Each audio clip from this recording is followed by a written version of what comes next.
네, 정신병원에서 치료를 받던 살인미수 전과자가 전자발찌를 끊고 달아난 지 오늘로 벌써 나흘째인데요. 교정당국과 경찰이 추적하고 있지만 이렇다 할 단서조차 찾지 못하고 있습니다. 결국 법무부가 오전에 공개 수사하기로 결정했습니다. 취재기자 연결해서 자세한 내용 들어보겠습니다. 나현우 기자. 네, 전국부입니다. 네, 법무부가 공개 수사까지 나선 사건인데 이번 사건 처음부터 좀 어떻게 된 일인지 짚어볼까요? 네, 도주 사건이 벌어진 건 지난 1일입니다. 예. 전남 나주에 있는 정신병원에서 일어났는데요.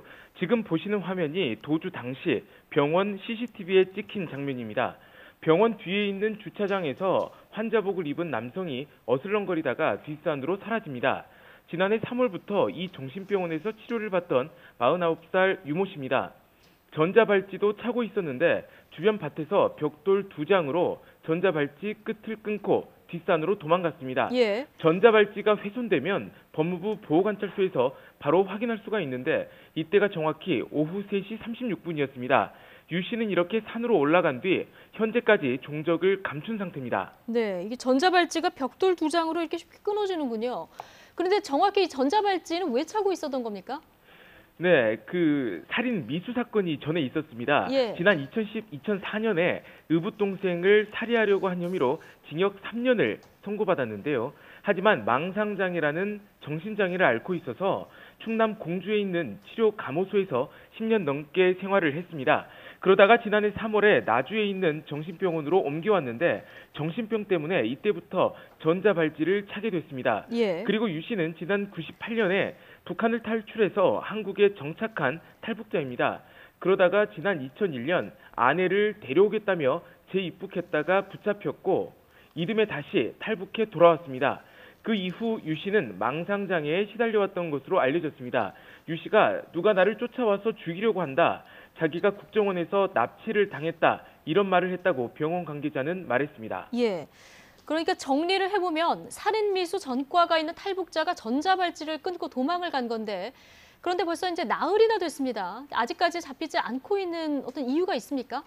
예, 그렇습니다. 지난 1일 자취를 감췄으니까 오늘이 꼭 나흘째입니다. 예. 도주 사실을 안 직후부터 곧바로 교정당국과 경찰이 함께 유 씨를 쫓았는데요. 아직도 행방이 묘연합니다. 무엇보다 뚜렷한 단서가 나오지 않고 있습니다. 앞서 보신 CCTV 화면, 그러니까 유 씨가 뒷산 쪽으로 올라가는 장면이 지금까지 확보한 유일한 단서입니다. 예. 야산과 길목 그리고 반대편 마을 등을 모두 뒤졌는데도 CCTV는 물론이고 유 씨를 추적할 이렇다 할 단서가 전혀 없습니다. 예. 그러니까 앞서 우리가 화면에서 본 화면 이외에는 이제 CCTV든 어디든 다 잡힌 것이 없다. 단서가 전혀 없다는 건데 좀 어떻게 이럴 수가 있습니까?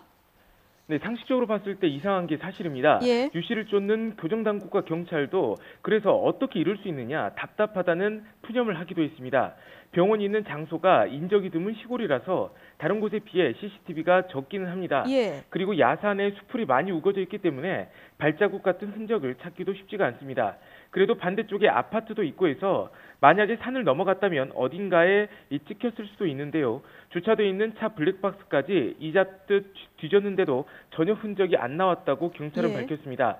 다른 지역으로 빠져나갔을지 몰라서 역 주변 CCTV도 전부 확인했지만 없었습니다.